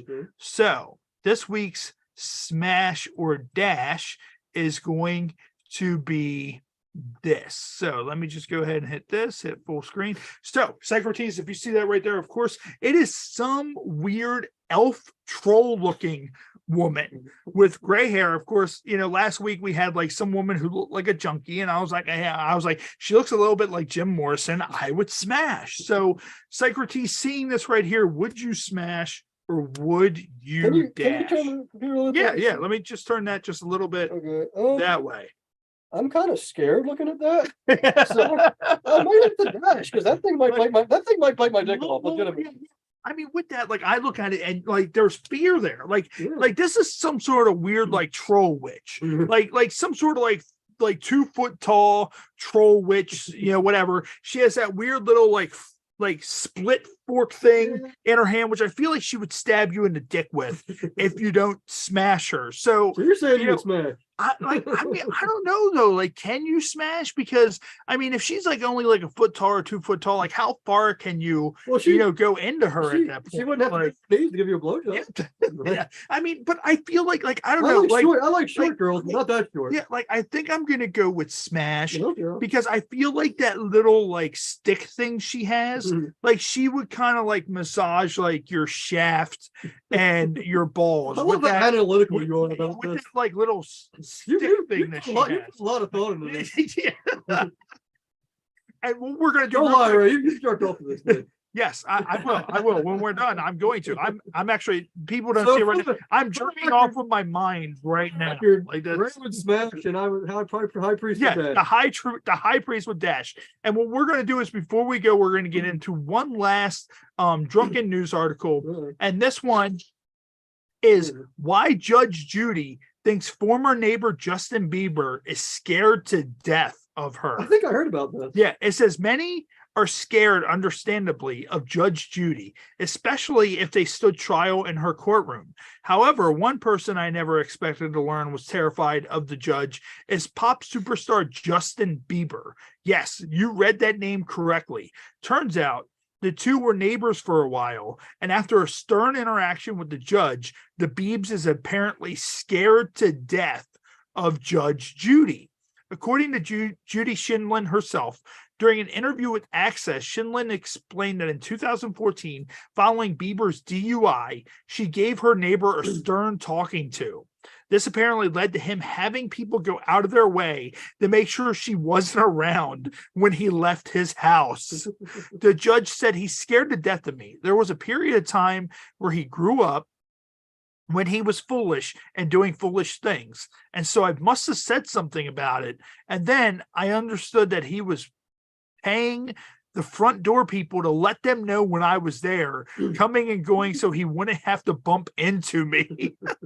That's fucking crazy. Hell of a job. Yeah, like imagine. Keep an eye out for Judge Judy. And I mean, Judge Judy, she I love her show, but like, imagine living next to Judge Judy. Like, imagine the judgment you would get from Judge Judy with that. But also, like, you see Judge Judy, it's like, has anybody ever dove into like if Judge Judy's married? Like, I mean, like, is she like, I mean, she's a great judge, but is she the way she is because of a lack of like wang?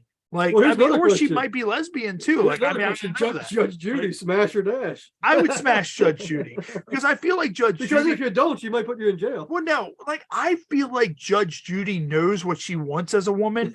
Like, I feel like Judge. So at her age. Yeah, well, I mean, that's the thing. Like Judge Judy, like imagine the dirty talk that she would give you. Like the way that she talks to people in her courtroom or whatever and all that. Like, I feel like that's just going to be an interesting time. Like, and I know Scott from 98 Rock, he loves Judge Judy. He dressed up like Judge Judy at their Halloween thing that they did. But no, like, I mean, honestly, like with them, just like a bunch of outlaw judge shows. Oh, like yeah, Judge Joe Brown. Like they're all trying to be Judge Sylvia something, like whatever. And it's like this is like only the one OG, like, and then you had the People's Court. The People's Court was first, right. But like, I don't know. Like, I think I don't see why you would be scared of her though. Like, I mean, like she's your neighbor. Like, I mean, what happens if your battery dies? Oh no, whatever you do, don't ask Judge Judy. Like, go ask that. Go ask that crippled guy down the road. Blah blah blah. This, that, and another. But I mean, also Justin Bieber's kind of an idiot. But I mean, Plus, no- he would have been young back then. He was doing a lot of crazy shit. yeah, super young. But what we're gonna do But is, for the record, just for this segment, you would smash Judge Judy and the elf chick, the elf troll. oh yeah, I would do it together. Now a three-way. yeah, without question. Like, That you could, know, that could be a porn parody. oh, that definitely could. Like, But you have to be wearing the. you know wait, what? You- wait, you wait, could hold on. Now that you brought that up, let's see that Judge Judy porn parody. You know there is. porn There's got to be several. parody. There's So gotta be let's see, several. Judge Judy porn parody. So there is a Judge Judy porn parody, and there's also a fake nude of Judge Judy, Oh, God. like which is I hope hard, it's fake. which is hot yet horrifying all at the same time. So yes, so I think next week I'm going to get into the Judge Judy porn parody. That'll be our porn parody comparison Here's what I want to see. for next week. I want to see you. I want to see you in a porn with Judge Judy and the troll elf chick, but you got him with a gold thumb. And shout out to Jason Rushman. He's one of our huge fans. He's a fan of Johnny Goodluck, and he started following the show from there. A couple of comments he left. He said, "Love this podcast. Hope you guys are having an awesome night." We sure are, Jason. He said, "Give you guys a big thumbs up." Is that He said- Adley's brother, Rushman? No, but it is spelled the same way, I believe. Mm. And it says, "I have someone in my family that looks like Taylor Swift, and her name is Kaylee." Mm. That's cool. And then he said, "I like the name of your podcast, Happy Hour Podcast. That's awesome." And he said, "I love Anchorman. That is one of my favorite movies. He is so funny."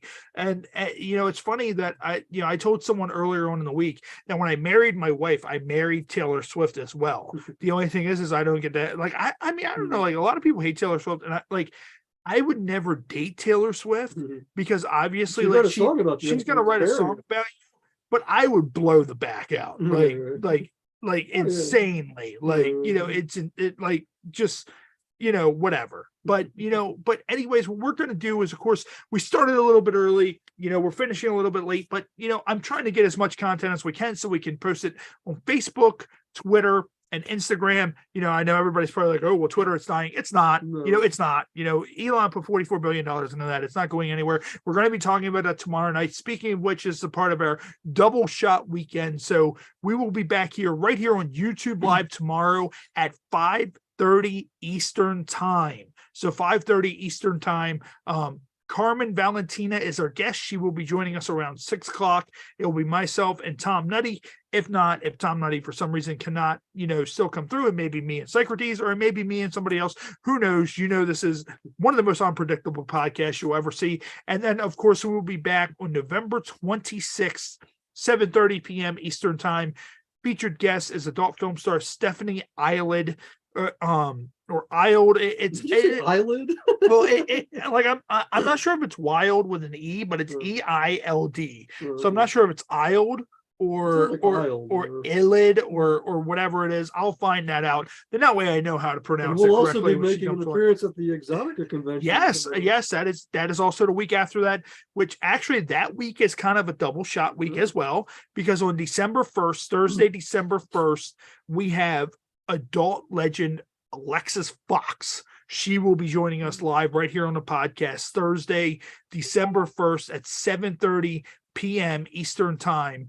And you know, just so much other stuff going on. And then also, of course, December 3rd, if you're in the DC area, if you're at Exotica, we are going to be there. Myself, Matt, and Psycrotes will be at Exotica. Look for the big brand new 8x8 Happy Hour podcast banner. We will also be doing an exclusive live episode for the first time ever at Exotica. And our featured guest is Brenna McKenna. So she will be joining us live from Exotica. So only Lord knows what's going to be happening. There's going to be a lot of crazy shit going on. Chicks are going to get excited. So, There's going to be enough wet pussies there to fill the fucking Grand Canyon. Yeah. Psycrotes, hopefully Psycrotes, you know, his vision won't fail him while we're at Exotica. Read a So manuscript. anyways, do is this is going to conclude our episode for this week on the Happy Hour podcast. Of course, thanks again to Bill Hillman, who joined us tonight. Psycrotes, as always, man, it's a fucking pleasure. We've been boys for a very, very long time. And then, of course, I'm Ray. Of course, you know, this show doesn't happen unless I'm here. I get no off days. You know, yeah, I'm here regardless. So I will see you guys live tomorrow night right here on YouTube Live for the Happy Hour podcast with Christina. And shout out to Fondle My Sack on the record as well. Yeah, Fondle My Sack. Shout out. Yeah. A quick fun fact about him. Yeah, go ahead. Much like me, he's a degenerate gambler. So hopefully next time you go to the horseshoe, you don't lose like $5 grand playing poker. I broke even last time I went, so I'm good. Yeah. And of course, Jason, before we go, Jason said same time, Fondle same channel, and he said already got my notifications. I subscribe to you guys, and you guys need to come to Exotica, New Jersey. I go there every year. I'd love to meet you guys. So maybe next year we will do Exotica in Jersey, because apparently that's the one that everybody goes to. Nobody likes coming to the cold Washington, D.C. area, and Jersey's not that, colder than DC. Well, I mean, like Jersey's not that bad. I work in Jersey all the time for my job. It's not really that much of a hike up the road. It's probably like an hour, 2 hours away. We can handle that. So, but anyways, what we're going to do, we're going to go ahead and wrap up here on YouTube Live, and we will see you guys next time here on the Happy Hour. I kicked out of a strip club in Jersey one time. I'll tell that on another episode. Yeah, we will be back tomorrow night with Carmen Valentina. We will see you guys later. All right. So I think that went pretty fucking well. So